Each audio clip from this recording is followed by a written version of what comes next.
Hello everyone and welcome to this morning's session, especially for Self-Care Week. My name's Amanda and I'm one of the librarians who work for Kirklees Library Service. I hope everybody's doing okay today. So Self-Care Week is a national event which encourages to celebrate health and well-being, take stock of our health and think about how to better look after ourselves and our families. And that's probably even more so relevant in these uncertain times. Now today we've got Bev Juniper with us. So Bev is a local community food worker who has got a lot of experience in working with community groups and delivering workshops around reducing food waste, cooking on a budget and eating mindfully for health. So Bev's going to join us this morning to discuss her favourite hints and tips for healthy eating, as well as recommending some cookbooks to us and hopefully showing us how to make a simple recipe from one of these. So we're just hoping for a really relaxed and informal session. So if you're watching, do feel free to say hello in the comments or ask any questions as we go along. Okay, so let's bring Bev in. Here we are. Hi, good morning, Bev. Everyone. Good morning. Morning, Amanda. Good morning. Good morning. Thank you very much for inviting me. I'm really looking forward to this morning's session. I'm going to be doing lots of different things. I'm going to be talking about, like you said, Self-Care Week and where you can get extra information from. I'm going to talk a little bit about some cookbooks that I've actually been able to get out of the library in Dewsbury. I was lucky enough to get them just in that little window of opportunity that we had before we went into the second lockdown. But I'll be telling you as well, and Amanda will, about how you can still get some cookbooks through the Ring and Read. And then I've made a video of me cooking in my kitchen. I'm here in Dewsbury. So hopefully you'll enjoy that. And then we'll see, I've got a few other cookbooks that I've got out to discuss with you after that. So I'm hoping you've got your coffee ready, and if you've got your scone or piece of cake ready, so you can join us. So thank you. I'll start first with a little bit about Self-Care Week. Self-care is really important at the moment because a lot of us are, well, it's unusual times where we're kind of maybe working from home or we're not able to get out the same. And one of the things that I've been looking at is the website, and I think Amanda's got the name of the website to put up for us. Yeah, it's here. It's www.selfcareforum.org. Yeah, I think self-care for a lot of people is something that we try to do, but sometimes we forget to do. And I'm going to be talking about some of the books that I've got out of the library that you can maybe use to help, maybe if you want to eat differently or if you want to try some different recipes. But sometimes when we're not feeling well, what happens is we don't eat well either, and it becomes a bit of a downward spiral. So these books that I'm going to talk about, I hope that you'll be able to sort of get some ideas from this morning. The other thing about the website, it has got leaflets and information on lots of different topics. So as well as the healthy eating bit, I've just got to have a look at my list because I went on to have a look, and it helps you kind of like find fact sheets of things that you can be doing to sort of make you feel like you're kind of in control sometimes and being able to make some small changes to help you to feel a little bit better. So some of the fact sheets they've got are things about maybe if you've got low back pain, headaches, migraines, coughs, sprains and strains, sore throats. And these are kind of things that you can do alongside. I mean, obviously, you'd go to see your GP if you needed some support around these things. Same as well for some long-term conditions, so things like diabetes, where you can get extra help. They have these really good sort of fact sheets, and where then you can also go to get some extra information from. And one of the things that I did print off actually for myself to have a look at, a lot of people have been talking about vitamin D, and I'm not I'm not a dietitian or a nutritionist.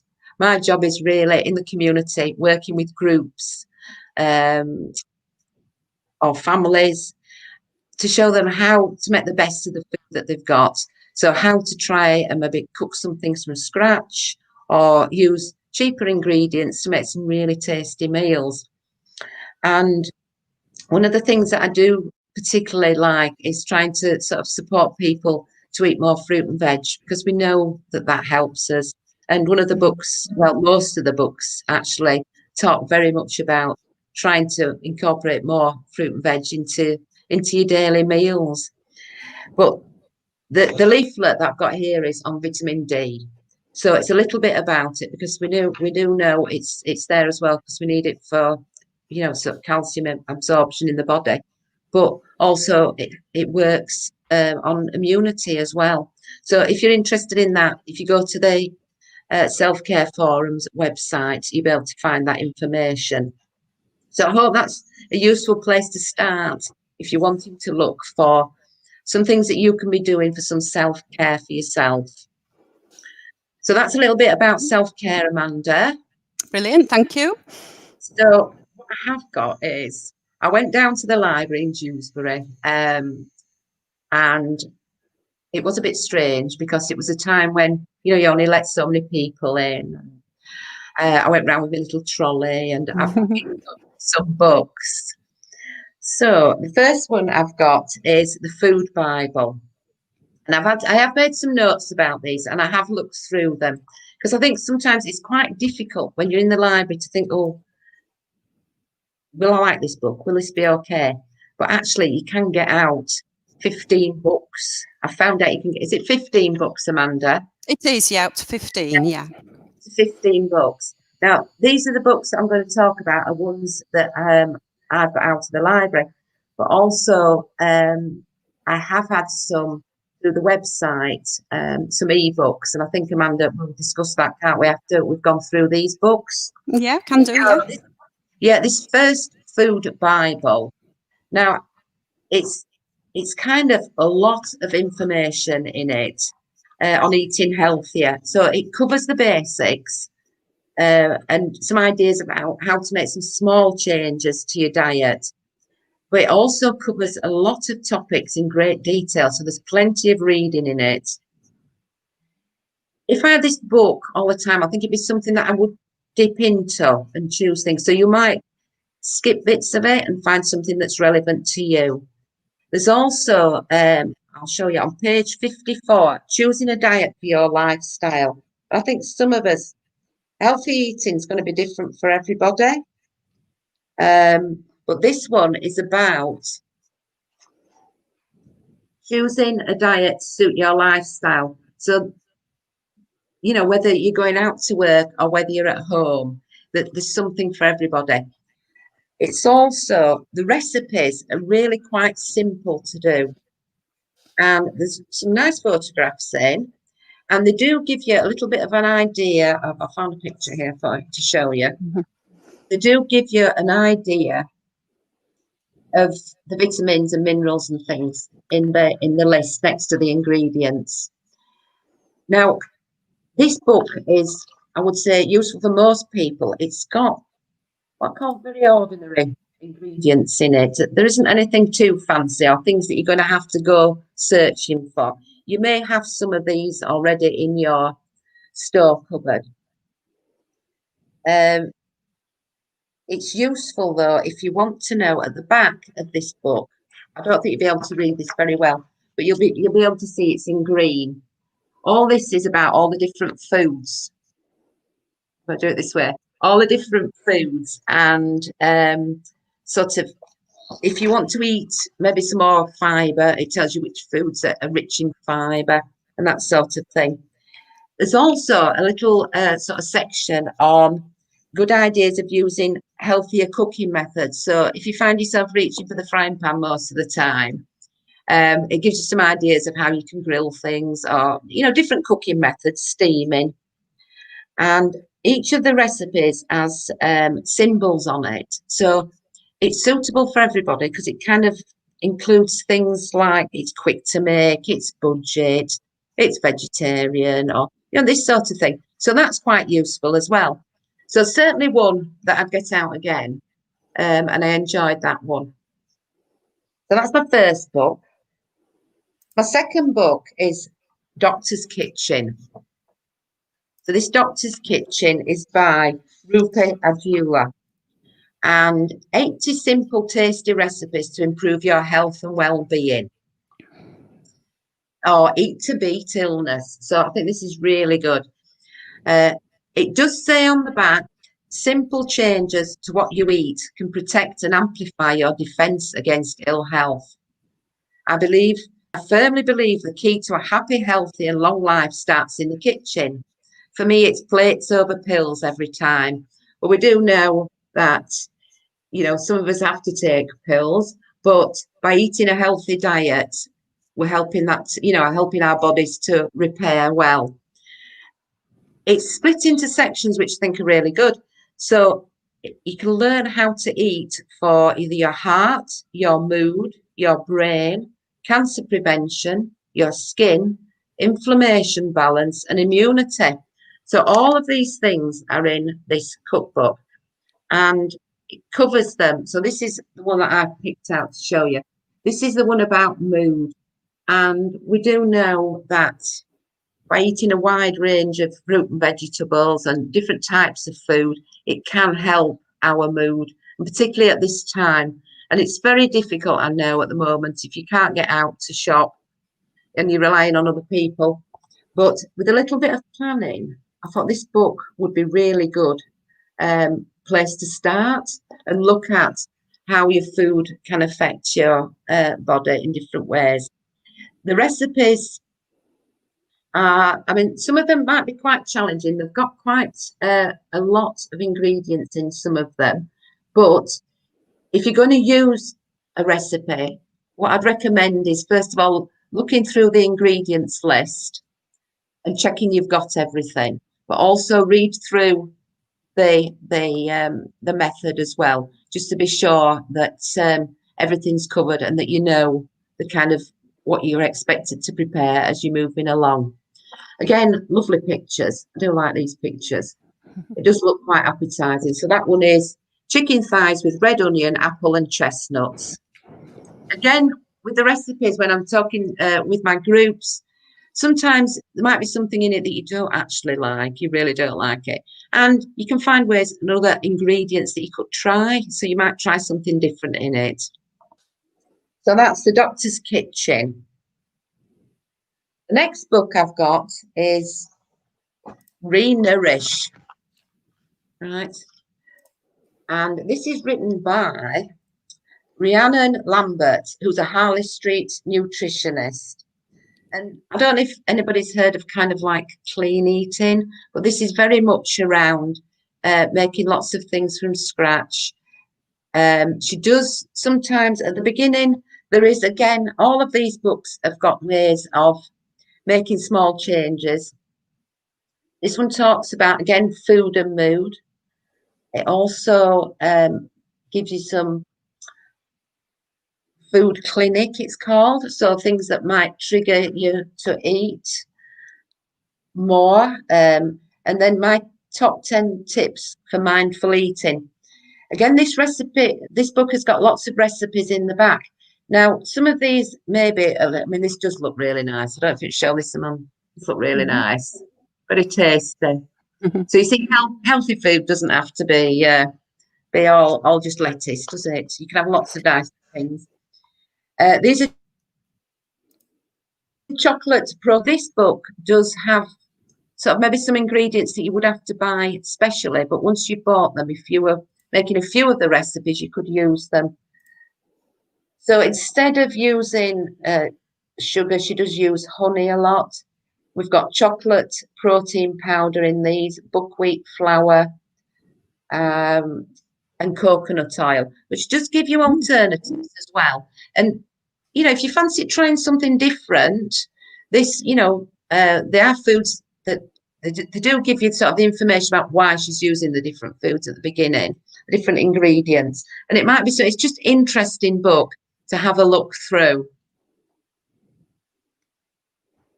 Now, the next one this is one of my favourites, actually. I haven't managed to read it all yet, and this is Mindful Eating. So it's Stop Mindless Eating and Learn to Nourish Your Body and Soul. And it's with mindful meditations and recipes. It's not a very big, thick book, but it's a bit different to the other ones because it's a whole different way of kind of looking at the food you're eating. And I don't know if anybody's like me, you've kind of like spent an hour and a half cooking a meal, and then you find you've eaten it in 5 minutes. And you think, well, that was a lot of effort and I don't really remember what I've had to eat. So sometimes this is about thinking of what you're eating and kind of enjoying your food more. Some of us, I think, have lost sort of touch of why we eat. We just eat because we're hungry. This book gives you some ideas of kind of like enjoying your food much more. There is some recipes in the back. Actually, they're throughout the book. And this book's a bit different because it doesn't have particular photographs, but it's got some really lovely drawings in it. And it does feel a very kind of calm and mindful book. And I'm going to finish reading this all. I don't know if you know anything about mindful eating, Amanda. Yeah, funnily enough, I just started a mindfulness course yesterday. It's like a 5-week course done online. So the first session was yesterday, and we did actually do a mindful eating exercise. So we just had to get a raisin and hold it in the palm of our hand, and you had to sort of look at it and then touch it, feel it, kind of think about, the texture of it and whatever, and then sort of hold it up to your nose and smell it. So see if it had an aroma. And then after you'd done all that, you could actually just pop it in your mouth and eat it. But you had to sort of chew it, really slowly and really taste the flavour of it. And it was quite a fascinating exercise, really, because I did notice that the flavour of the food was more intense. You really do taste your food. And also, like the woman who was leading the course said, that when you're eating in that way, when you're eating mindfully and really thinking about and tasting your food, everything else that's sort of buzzing around your mind, any thoughts you might have or any worries, they all sort of leave you because you're so focused on the food and eating and enjoying it at that moment. So I think it is a really good exercise for people to do, to eat mindfully as often as you can. It was a real eye-opener for me. It was lovely. Well, I think when I take this book back, I think you might have to have this book out next to Amanda. It is. I mean, mindfulness is a bit about sometimes if you find yourself being really busy and you've got a list of things to do, you kind of like, you're always thinking about the next thing. You're never enjoying the moment that you're in and enjoying what you're doing. And you get yourself really stressed because you're always half doing something and things go wrong. And this, actually, if anybody wanted to think about mindfulness, although this is around food particularly, it's still kind of sort of thoughts and ideas of how mindfulness works.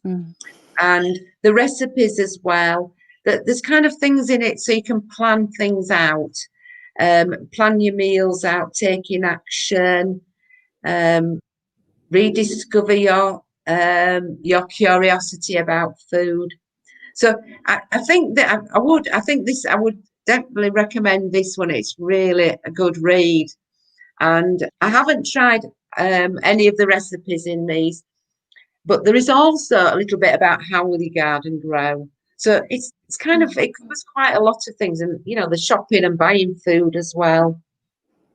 And on the back, it does say, discover a new way of eating, be mindful of every bite, savor the experience, break unhealthy eating habits, and lose weight for good. So if you want to, that's what I was saying about sometimes we just eat very quickly and we don't know what we've had. And it might be because we've kind of doing it on, rushing. We might have the television on. We're distracted. We don't realise what we're having. So this is a little bit about, again, it's about self-care and about looking after yourself and putting sort of, I suppose, some, making it important eating rather than just, doing it Mhm. because you have to eat. So yeah, so some good ideas in that book. Good stuff. Yeah. And the last one of the 5 that I'm just going to talk about, the one that I've done the actual cooking video on. And this book is called 10 a Day, The Easy Way. Now, I know most people think they can't get the 5 a day. So this 10 a day for many people would be kind of, oh, that seems a lot. But the way that it's incorporated sort of fruit or vegetables into the dishes is just another way of thinking about it. And if we're trying to eat healthier, we are trying to, maybe as well as the expense, but cut down a little bit on meat, then these are really some good recipes to try. It does say on the front, fuss-free recipes and simple science to transform your health. So again, there's a science behind it. And I think it's important if you're going to sort of follow any sort of a diet regime or, eating ideas, you do need to, sort of choose something that is sort of kind of recommended. So something that's kind of not just eating limited types of food. It seems that the best way is to try and eat a broad section of foods. And for those of you that know the Eat Well plate, it's a bit about making sure that you've got some protein food. So that can be your meat or fish or pulses. And you need some dairy. You need some carbohydrate. I mean, the protein keeps you fuller. So sometimes, having a little bit more of that. But anybody who's concerned about the diet does need to see their GP. Don't start thinking, oh, I think, bread makes me bloated and, stop eating that or stop eating different foods. Because then we do find that we are missing out on some of the, vitamins and minerals that really, we should be having. And part of really, to me, sort of eating a balanced diet is enjoying your food as well. So making sure that you aren't missing out on things. I mean, I try and make healthier options of things, but some things are just too difficult to make really, really healthy. I mean, birthday cakes and cream cakes, things like that. So the thing is about that, having a smaller portion of that, but really enjoying it. And that's where your mindfulness comes in as well. So this book, actually, page 23, I've opened it on page 23. It shows you really easy diagrams and photographs. This is what one portion of fruit and vegetables look like. So it's really sort of kind of the sort of book that you can just, you can just flick through and look for ideas. There's also, which I thought was quite interesting, there's at the moment, there's kind of a lot of myths about different types of food. It might be recently, I think I saw that, eating eggs can cause diabetes. But when you look at, who's doing the research it's kind of very confusing. So it's put in here some myths. And I quite like these because it's all around fruit and vegetables. And number one is it takes a lot of time and effort. Well, that's a myth, really, because there's lots of different ways that you can eat fruit and vegetables. If you can't prepare or you find it difficult to prepare them, you can buy frozen, buy tinned, you can buy packets now, can't you, of sort of chopped up onions. So it doesn't take a lot of effort, really. Myth 2 is fruit and veg are just too expensive. Again, if you're buying fruit and vegetables in season, you can often find, that they're cheaper then. Frozen vegetables and fruit can be a cheaper way of buying it. But it goes through all of this and gives you some ideas. Myth 3 is fresh is best. Well, that's not always true, we know, because sometimes if fruit and vegetables is kind of been sat around a long time, it's lost, the vitamins and minerals, the vitamins anyway.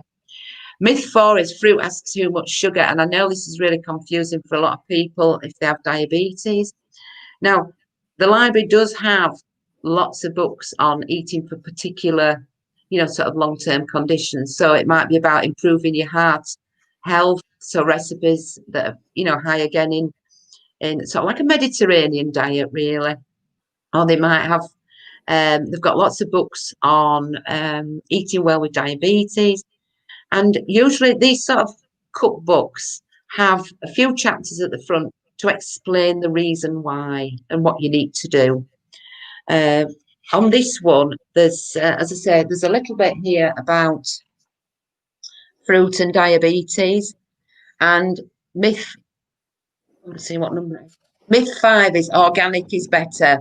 So he puts forward his, you know, reasons why that he thinks that's a myth.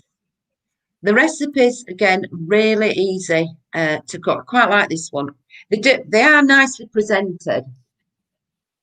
The thing is, I find with kind of like, yeah, thank you. This is a fish pie. It's a very posh fish pie. When I'm cooking, I think it's a bit like Bake Off at the moment. It's about the taste and the flavour. They don't always turn out exactly like that. But as long as it tastes nice, then I think you're a winner. So lots of things there. And now I'm just going to show you, Amanda. This is what I'm going to be making in the video. So this, I think, of all the books, there's a couple of them that I really like. I really would like to keep this one, the 10 a day one, if I can. I'll keep it longer until we're out of lockdown. So I'm going to keep this one. I'm going to read through all of this one because I've dipped in and out of it, but I think I'm going to actually try this again so that I'm practicing mindful eating. So those are the cookbooks that I've reviewed. I just went down and picked out some books that I thought, oh, that looks nice. That looks nice. And, you know, the thing about libraries is you can get little bits out of them, bits of information, take them back and swap them for something else. People have, you know, sort of different favourites, particularly when it comes to cookbooks. They might have a particular, you know, like a TV chef. So you might, well, the library's got all those books. Before I was able to go get these books, I did the Ring and Read, and I was really looking. I'd asked for some books on. I was having trouble with Microsoft Windows. I'm not a very much computer buff, so I thought I'll get a book out on that. And also, I asked for some cookbooks, and when I rang up, I said, would you like any particular, you know, chefs? I thought, oh, that's nice. I said, no, just surprise me. I'd like some books on ideas of what to make for my tea. And that's what I got. It was really nice when I picked them up. And I think because, you know, normally you're drawn to the same books, aren't you, sometimes? You know, the same authors, and it's nice to have a little bit of variety. So one of them was actually Nadia's latest cookbook. And I think of Nadia as somebody who does cakes and buns and things, but this was more family cooking, so that was really interesting, and I enjoyed that. And I think if I get a library book out, a cookbook, I try and cook at least one recipe out of it. So I think it's a good way to try something new. And all right, you've got to make it a few times till you remember how to do it, but then you can add it to what you normally, you know, your repertoire of dishes. So you're not getting fed up of cooking the same thing. Oh, that's my little bit of review on some of the books I've got from Dewsbury Library. So maybe we'll talk a little bit more about the Ring and Read, Amanda. I don't know. Yeah, can do. Yeah, that's fine. Yeah, I can just remind everybody. I mean, unfortunately, you know, we're not able to allow people to come into libraries at the moment to choose books, but people are more than welcome to ring Kirklees Libraries on 01484 414 868 to access our Ring and Read service. And like you very well described it there, Bev, you can ring up, speak to a friendly member of library staff, tell them the sorts of books that you're interested in and that you'd like to read, and they'll pick some of those books for you, and then you can arrange to go and collect them from your local library at your convenience. So that's our Ring and Read service. We've also, of course, still got our online catalogue. So if people want to have a look at kirklees.overdrive.com, they'll find access to our online catalogue there. We've got lots of ebooks and e-audio that people can download and read and listen to for free. And actually, especially for this session, for Self-Care Week, we've put together a curated collection of books and audio all around sort of eating mindfully and eating for health and well-being, and some books as well around sort of eating to manage various conditions, like you mentioned, sort of, diabetes earlier. So if you want to have a look at our online catalogue, there's that collection of books there ready and waiting for you. Lovely. Yeah, I mean, I must just remind everybody though, because I didn't think about it, but when I rang up, I forgot to get my library card out, because they do ask you for your library number. So I had to go get my library card, but they were fine about it. So, but yeah, she did. The lady who I spoke to said, have you got any favourite, this and that, and would you like this? And I thought, this is lovely. And I mean, I was able to pick them up, I think, a couple of days later. I think Dewsbury Library was open probably 3 sessions a week, and it was all really kind of socially distanced. It's you just go. If anybody's been to Dewsbury Library, it's got those doors, hasn't it? I think that open like that. Mm-hmm. And it kind of, you go to it, it opens up, and there's a table there, and a librarian suddenly appears with a bag of stuff with your name on it. So I thought it was really good. It's quite exciting to think, what am I getting? What am I getting? Oh, good stuff. So yeah, I mean, the other thing that I did mention was a little bit just on the side about checking that the information you get about health is the correct information. And I think we've got a couple of websites, haven't we, Amanda? I don't know if you got them available. Am I putting you on the spot?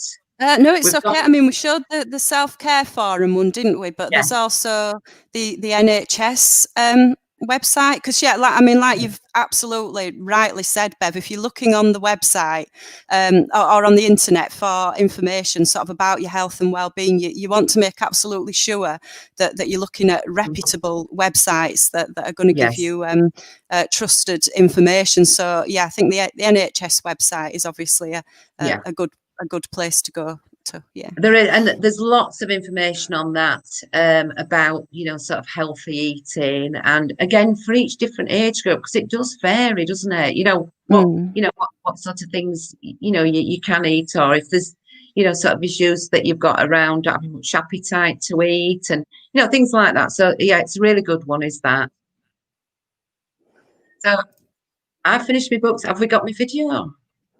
Yeah, well, absolutely. I think it's time now, to show the video. So we'll go and share the screen for this, and then we can all sit back and watch you, Bev, at home in your kitchen cooking us those lovely healthy and wholesome scones. Excellent. So I'll see you back soon then. Okay.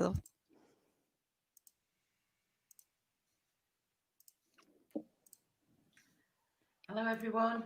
I'm now in my kitchen. I'm here in Dewsbury.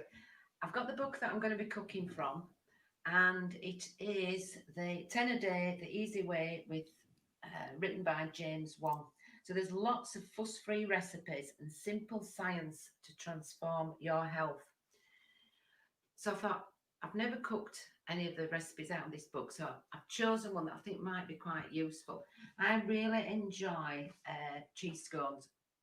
Really quick to make, and you've usually got the things in that you need. So I found a recipe, and I know it's on 188.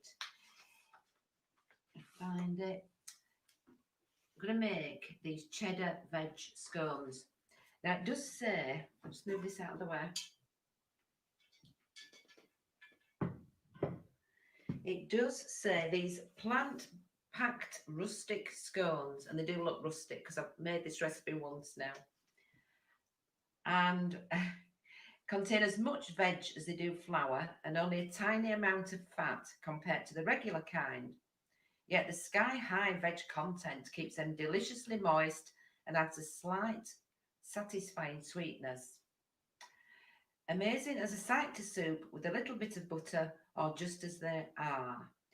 So there's a really nice picture of them. They've cut them out into rectangles, of which I've done. So I'll show you the ones that I've made earlier. It does make 10. It says 10 minutes prep time, so that's really good. The cook time, 35 minutes. So I actually left them in for 30 minutes and checked them, and they were done. So it depends on your oven. You need to start by preheating the oven to 220 degrees C, so that's gas mark 7. Line a baking sheet with non-stick baking paper. So I've decided I've got a baking sheet here, and I've also got some sunflower spray on, so I'm going to use that because I've run out of greaseproof paper. I'm going to do that in a minute. It says you will need to heat the oil in a frying pan over a medium heat. I've adapted that as well. But before we go any further, I need to show you what the ingredients are. And again, I've picked this because I know a lot of us aren't going out shopping much. You may have most of these ingredients in at home anyway, so you can actually hopefully have a go. Again, these recipes, I can see them as guidelines. So if you can swap one thing for something else that's similar because you haven't got something in, I always think that's a bonus. These are also quite cheap to make, which I think is great. So what you do need is a tablespoon of olive oil. Well, actually, I've used sunflower oil. You need 250 grams of frozen mixed vegetables. Now, these are my frozen mixed vegetables. And I've added the tablespoon of oil to those that I need. So I'll explain that in a minute. You also would need some garlic granules. So I've got garlic granules and also some onion granules. We need some cheddar cheese. So I've got some that's already pre-grated. I only need 25 grams of that. Maybe a little bit to put on the top afterwards just to finish them off. 100 grams of self-raising flour. So that's self-raising flour. And also we've got some plain wholemeal flour in it. So because we're using the plain wholemeal flour, and again, that's the wholemeal, so that's really good. And we have got baking powder, running out of space, pinch of salt. Now it's got 1/4 teaspoon of turmeric in. Now, if you haven't got any, it doesn't matter. You don't have to leave this out. It's really to just give it a nice yellow colour, and it does look good. They do look nice when they're finished. And the other thing we need is 175 mils of milk. So I've already put that in my little jug. When I made these before, I put all the milk in, which was a bit of a rookie mistake, really. So it ended up with the mixture was a little bit sloppy. So just be careful how much milk you add to it. You don't want them too dry, but you don't want them too wet and soggy, and you can't manage them very well either when you're rolling them out. So what I've done, the instructions, the method, how he's written it out, it's really easy to follow. It's not numbered, but it breaks it down quite well. So we've got the preheat the oven. So you need to pop your oven on at 220 degrees, as I said, on gas mark 7. Now he suggests heating the olive oil in a frying pan over a medium heat. Add the frozen veg and fry for 10 minutes until completely cooked through. So what I've done is, instead of frying it, because I thought, well, can we doing other things while I'm doing that? I've popped the mixed vegetables from frozen with a tablespoon of the oil in the microwave for 6 minutes, and they're nicely cooked anyway, so that's okay. So instead of getting the frying pan out, I've done it that way. Then they need to go into a food processor. Well, I don't have a food processor. I don't have a lot of extra kitchen equipment because they take a lot of space up. So what I'm going to use is the stick blender. So if you can use that, or if you haven't got one of those, just use a potato masher. This is about how we can adapt these recipes for what we've got at home. So I'm going to now just pop that. You can see I've only made this once. This is why I'm having to look in my book. So I'm going to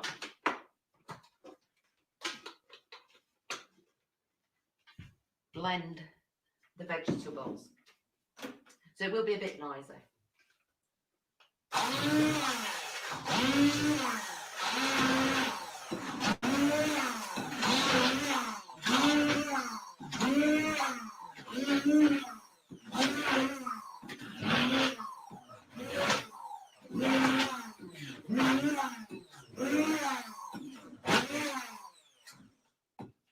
Now, what I've done is, I'm going to have to get a spoon. I've left some of them a little bit lumpy. I didn't want it too much like a paste, because I thought that it's have a better texture for the scones. So now I have a mixture. Move that out of the way.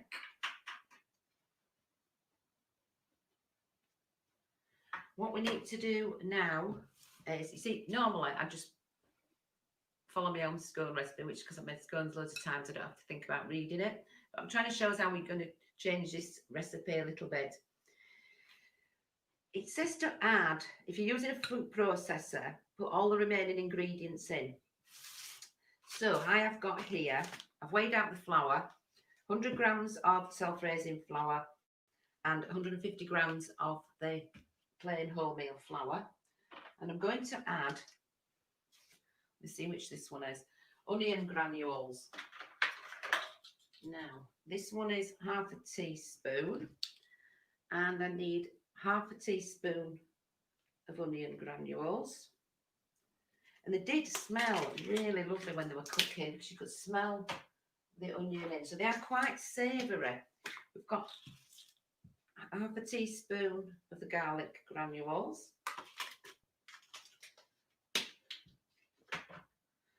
And a quarter of a teaspoon of the turmeric powder. Now, how much? Those. What I do need is, I'm going to use a fork just to mix those in.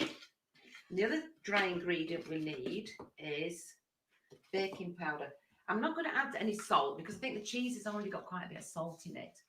So, probably don't need that. Now, this is half a tablespoon.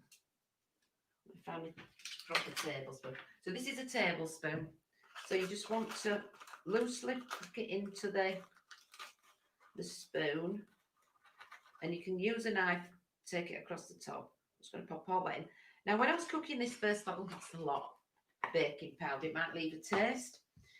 So I did actually use a little bit less than it said, but actually they didn't rise very well, and they didn't taste of baking powder. I think that's because of all the vegetables in it as well.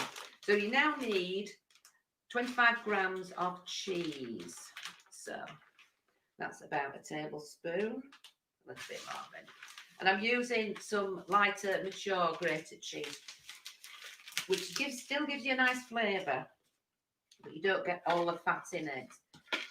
Now, all we have to do is mix in the vegetables. You see they're quite wet, because I didn't defrost them first, I just put them straight in.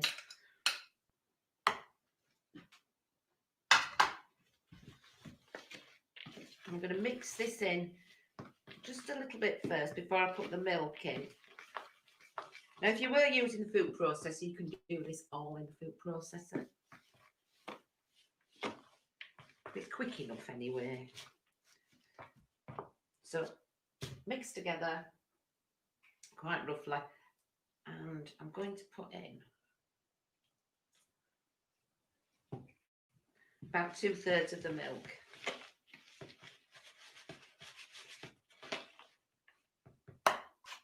There's that there. We'll have to see if we've got enough liquid. I think it just needs a drop more. This is just milk.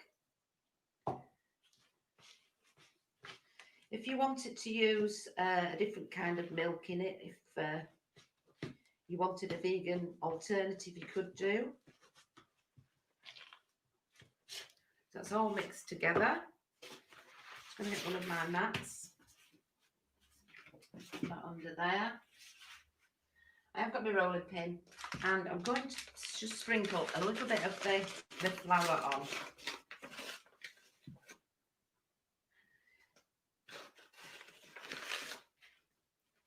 And I'm going to tip out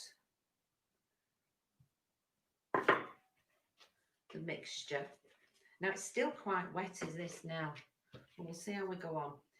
It's said to roll it and shape it. It's they've got it in squares. So what a mess.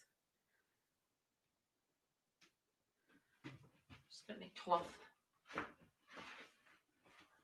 That's the trouble when you're in your kitchen like me. My sink's over that side. A little bit of, I've got my parsley there, I'll move my parsley.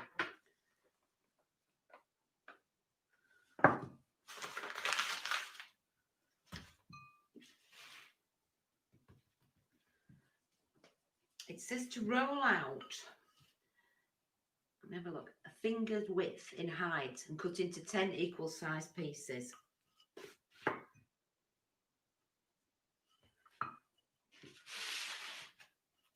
Again, if you haven't got a rolling pin, I use sometimes, you know, the centre bit out of the, that you get in the, you know, like the cling film or something like that. You can always use that as a rolling pin. I'm going to use a cutter. Now, this is a baked bean tin that I've used and washed out. So I'm just going to cut them out with that.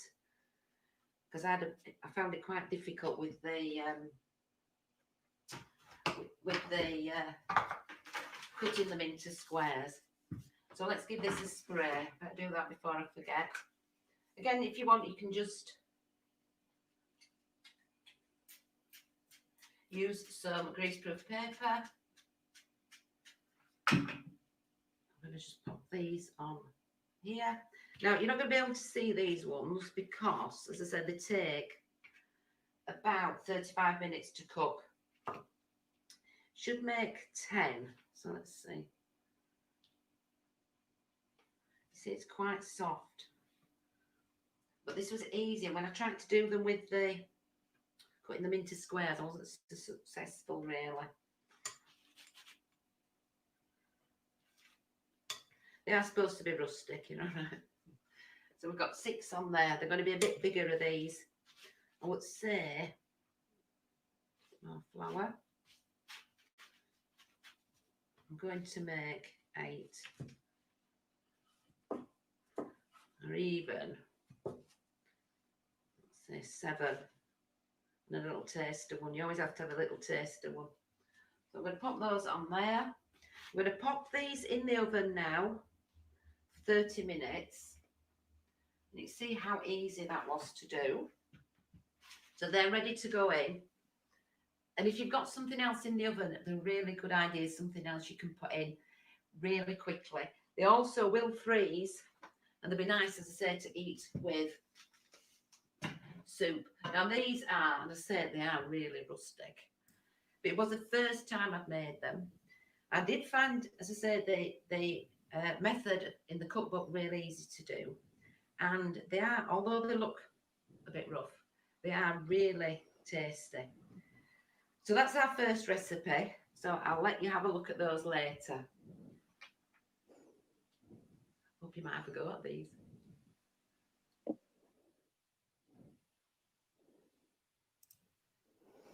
Okay, fantastic. Thanks for that, Bev. That was lovely. Oh, do you know, I know with lockdown we've all had to learn new things, haven't we? I'm so used to going out and cooking with a group of people that suddenly to be asked to run, to do some videos, and you're just talking to yourself. And I've realised from watching it, I couldn't listen to it with the sound on. But it's kind of like I'm a very messy cook, and it's not quite like Nigella, is it? You know, where they've just got everything just lovely. And but I enjoyed doing it. So I tried to come up with out of the book, one of the recipes that I felt people would have maybe some of the ingredients in to try. So I have those, most of those ingredients in anyways. Again, we don't want to be going out shopping any more than we need to do it. It's essential, shopping at the moment only. So, trying to get organised, I suppose. I did you like the yes, I thought that was ingenious. Yes, very good. Yeah. Well, they were supposed to be square. These are the ones that I made actually. I also was a bit liberal with the flour, I think. I could do with a little shaker, really. But they are really tasty. They're really nice. They're kind of sort of a slightly sweet taste with the vegetables in, I think, because the carrots and the peas kind of give it quite a sweet flavour. But they'd certainly be nice warm, just with a little bit of butter on them, or you can sprinkle cheese on the top of them, in the warm, and it will melt a little bit. Or you could put them on, sort of halfway through the cooking. But yeah, the baked bean cans, I collected some of those small ones to make my Christmas cakes this year. So instead of making a big Christmas cake, I thought I'll make lots of little ones, and then everybody can have just a little one, because this year we might not all be getting together, might we? So I made some small Christmas cakes. So that was why I ended up with a tin, to be able to use me, as a cutter. Yeah. So, but I could do with some tips if anybody's got any tips on kind of being filmed, because or any feedback would be really useful. I do know when I listen to myself, though, I kind of sound very, I've got a very strong Leeds accent, even though because I'm from Leeds, really, but I live in Dewsbury now, so it's kind of a bit of a mix, I think, really. And the other thing is, I don't smile a lot. I was obviously concentrating, so again, I'll have to watch Nigella a bit more to get some tips. I did notice this week that she does taste everything, so maybe that's where I'm going wrong. I maybe need to be making things and nice. So maybe that's where I'm not quite I haven't quite cracked it yet, I would say. But I certainly enjoyed doing it, even if I didn't look particularly happy. Oh no, thank you for doing it for us. I thought it was excellent, and all credit to you, like you say, for learning a new skill and just getting in there and giving it a go. Yeah, it's super. Yeah, well, you see, I don't have a big film crew. It's just a little tripod with my my phone on filming. So I have to also wait for quite a sunny day, because I haven't got any of those fancy lights yet, to kind of make it look a bit brighter. So it's maybe a little bit dull, but yes, I'm certainly enjoying doing them. And it's nice to be busy and doing something, I think, when I can't get out to run the sessions. So so thank you. I enjoyed it. Well, very good. Good stuff. I've just been having a quick look at the comments, Bev, to see if any have come in. And we've just got one from Kirsty. So she's obviously been watching this morning, and she just sort of said one of her tips is when she's feeling a bit peckish, she started nibbling on meat or hard-boiled eggs. It really helps to fill up. So I guess if you are a meat eater, that is a pretty good tip, because that's protein. It is, and I think sometimes it's definitely better to have some protein. Protein does tend to keep us full for longer.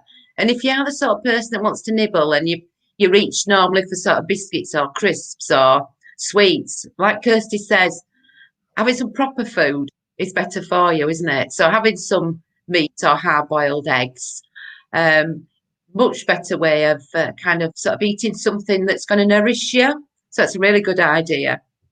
Yeah, good stuff. And in relation to the books as well, we were talking about our Ring and Read service. Just to remind everybody as well that our reservations facility is now up and running. So you can actually get in touch with the library and reserve a particular book that we've got in stock. So probably the easiest way for people to do that would be to go and have a look at our website, www.kirkleeslibraries.co.uk. And if you go to our website and just click on the library catalogue tab, you'll see all the facilities that we've got available there. So you'll be able to log into the library catalogue, reserve a particular book, or there's also access to our ebooks and e-audio through there as well. And obviously on the website, there's information about the sort of online events and activities that we've got coming up. And as we speak, we are actually recruiting at the moment as well. So there are opportunities on our website. So if anybody fancies coming to work for Kirklees Libraries, you could be sat where Bev and I are now. Yes, so, I know, yes. Yeah, that'd be really good. Yeah. I think, you know, kind of, I remember back to when I was quite small, it was quite a lot of years ago, but I loved pretending to be a librarian. At the time, then you used to have like a little box, you know, with all the little cards in, because you had to have library cards. A lot of people don't remember this. So cardboard, and they used to put the insert from inside the library book, didn't they? And then you could take your books away and bring them back. And I think the fine was about £2 a week if you didn't actually bring them back on time. But it's so easy now because you can just renew them online, as long as somebody else doesn't want them, of course. So I've got these books out at the moment, and I don't think you fine anybody now, do you? If they're late back with the books. Yep, no fines. No. So you all know which books I've got out anyway. So if you're wanting these books, I'll have to take them back down to Dewsbury Library. But often you've got more copies, haven't you, Amanda, than you know, with each library. If you reserve a copy of something, Amanda, that's you know, from Huddersfield Library, would they bring it over to Dewsbury Library? Oh, absolutely, yeah. That's the great thing about the reservation system. You can reserve a particular book, and you can also say which library you would like to pick it up from. So, yeah. Yeah. Well, I've just got one more thing. I've got a couple of books out as well, because it's coming up to Christmas. I keep mentioning it, don't I? This is my favourite Christmas book, and this is out of the library as well. It's Nigel Slater's The Christmas Chronicles, and it starts on the 1st of November, and there's lots of lovely sort of information around Christmas, traditions, and also then it's got, I think it says 100 essential recipes for midwinter. But you can pick it up and read a few pages. I was going to have a look for the date today to see what was on today. I did write the page number down, but I don't know what I've done with it now. So it goes right through over Christmas. But again, lovely photographs of you know, the different dishes. There's a panettone passion fruit cake, which looks like the sort of thing we should make for next time, Amanda. So we can have a piece of that. Definitely.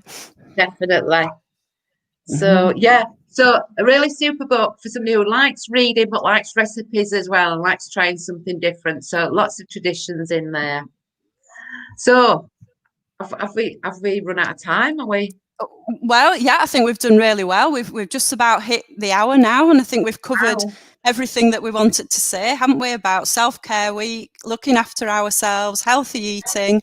We've got a bit about the library service in there. So, yeah, I think we've done a good job. Yeah, I think we've done it, and I've enjoyed it as well, and it's gone really quickly. So, and if anybody's got any feedback and any tips on how I can make my cooking videos where I can make them smile a bit, maybe. I don't know. But thank you very much, Amanda. Thanks for inviting me. Oh, you're more than welcome, Bev, and thank you very much for being with us today and for doing the video. It's been really, really lovely to see you again, and I've really enjoyed the session too. So good stuff. So we'll say goodbye for now, and then hopefully people will watch your video and make some of those scones. In fact, I think I'll go and make some of them now. So yeah, excellent. Okay, thank you. Yeah, Take care. Bye. Bye.